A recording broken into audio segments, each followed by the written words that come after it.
Every year, Japan hunts whales in the name of research and then sells leftover meat on the open market. But critics say it's just a front for commercial whaling, which they claim is unprofitable and unsustainable. Now the International Whaling Commission has drafted a proposal it hopes will appease industry players and conservationists. I'm Fauzia Ibrahim. This week, 101 East comes to you from Japan as we look at the nation's whaling industry.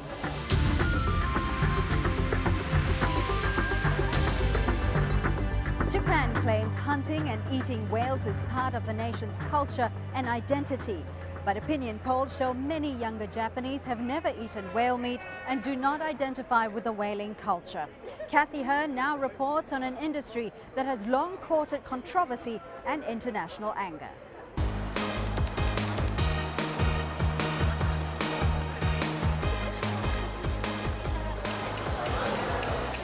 Japan is known for its fine cuisine. The coastal town of Osaka is no exception. From traditional seafood dishes to special delicacies like the poisonous blowfish, there's something for every palate. But there is one national dish that gets mixed reviews. This whale restaurant has been here for more than 40 years. Its owner, MUTSUKO OHNISHI, recognized a gap in the market at a time when most whale meat dishes were cooked at home. Our customers are both young and old. Sometimes even babies come in with their parents. They all say the food is delicious. It must be in Japanese people's DNA to think that whale is delicious. But although her restaurant is always busy, her costs have risen as supplies have fallen. What used to be a staple at lunchtime is now more expensive than beef. But Mutsuko says she won't change her menu. It's an important food culture of ours, so I definitely want to pass it on. I also believe there are many whales still out there, so banning whale is a bad idea. Although coastal whaling has long been a Japanese tradition, commercial whaling in the Antarctica only really took off after the end of World War II. America's General MacArthur suggested whale as a cheap source of protein for a population on the verge of starvation. For many Japanese, whale meat is a nostalgic dish. A very long time ago we didn't eat beef in Japan, but we did have access to whale. It's good for your health.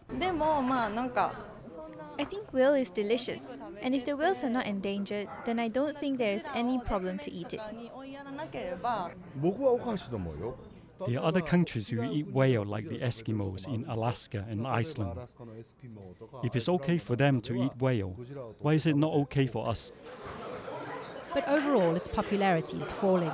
A 2008 Nippon report says 25% of Japanese have never tasted whale, and more than half haven't eaten it in a long time. On Japan's eastern coastline lies the city of Kochi, a former whaling hub. TOMOHISA NAGAOKA used to hunt whale here, but now his catch is a lot smaller. He stopped whaling after it was banned in the 1980s. I think it was a major shock to the people here. At the time of commercial whaling, there were hundreds of locals involved in it, just like myself.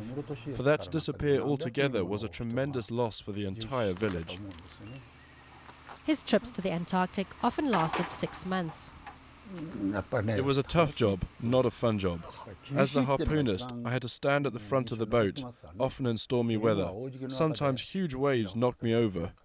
TOMOHISA says he's grateful to the whales because they paid for his children's university education. From the time we were whaling, we never felt sorry about catching whales. To us, it was just bounty from the ocean, just the same as fish.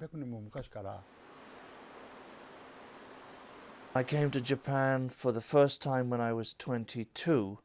Whale meat was available in all the fish shops, and it was the best and cheapest meat there was. And I was sympathetic at that time. But now it's far more complicated than that. Welsh-born author and adventurer C.W. Nicol has travelled extensively with the whaling ships and written many books on the subject. He says it's difficult to get the Japanese perspective on whaling across to the rest of the world. I think people outside are saying with the Atlantic tuna problem, with the whale research problem, with the Taiji dolphin problem, they're thinking of it all as one thing, and that's greedy Japan. And I'm proud to be a Japanese citizen. I feel personally hurt when Japan is looked at as being the bad guy. Nicol has been an outspoken pro-whaler for decades, but says he's concerned about some of the problems in the industry. I have heard some very alarming stories from the Antarctic. I've heard of a lot of waste, a lot of even corruption. I've heard of whale meat and whales being thrown away. Old whalers that I knew would not have done that. I suppose it has changed. Back then, when we were working as whalers, we made 100% use of the whales and nothing was wasted. We used the bones, skin, intestines, everything.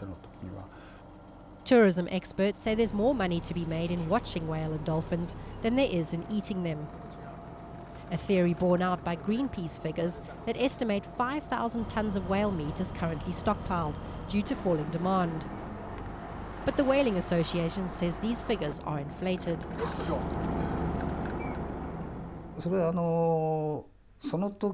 I do not have the exact number, but the stocks depend on the condition of the market. Sometimes there is more in stock and sometimes it is selling exceedingly well. It depends. But there is a constant demand in the Japanese market. So I believe there is no problem in this regard. MEIBUN Toyama is no ordinary Buddhist monk.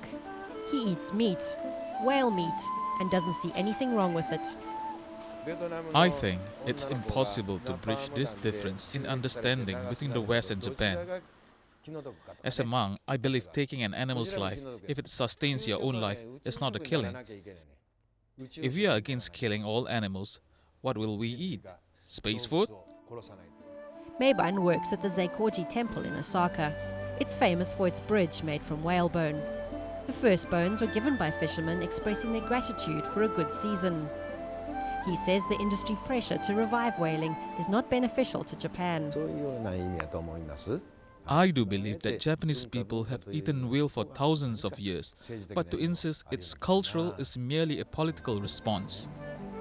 MEIBUN says Japan sees criticism of the whaling industry as a form of Western imperialism.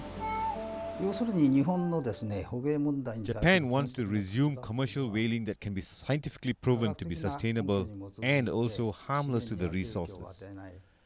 That is why Japan is conducting research whaling. Commercial whaling was banned in 1986, but under Japan's scientific research program, it's still allowed to kill 900 whales every year. But in the last few seasons, it's battled to even reach this quota due to the activities of anti-whaling operations like Sea Shepherd. Sea Shepherd says its interventions over the past 2 years have saved more than 700 whales. Sea Shepherd are like professional terrorists who attack people who are vulnerable and who don't have any means of defending themselves.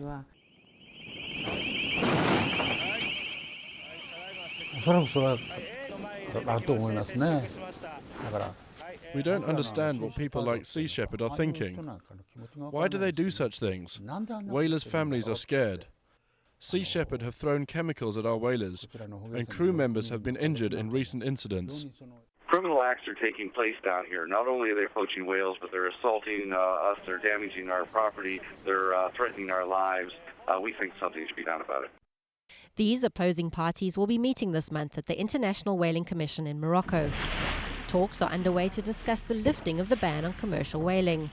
At the same time, Australia is launching legal action against Japan to stop their trips to the Southern Ocean. Some believe an acceptable solution might be to allow coastal whaling around Japan while banning all hunting in Antarctic waters. Even if you go out to hunt 300 to 400 black minke whales in the Antarctic Ocean, it is not going to be profitable because of the cost. It is just so far out. If you could hunt locally, it is better economically for the whalers. I don't think it makes sense to go on whaling in the Antarctic. It's just not in the interest of Japan. The numbers that they will be allowed to take are too small. The cost is too high, and too high for, anti-Japanese feelings. When she was younger, MUTSUKO OHNISHI attended many IWC meetings. She hopes a compromise is reachable as this one. Coming up after the break, we'll hear from both sides of Japan's whaling debate. Stay with 101 East.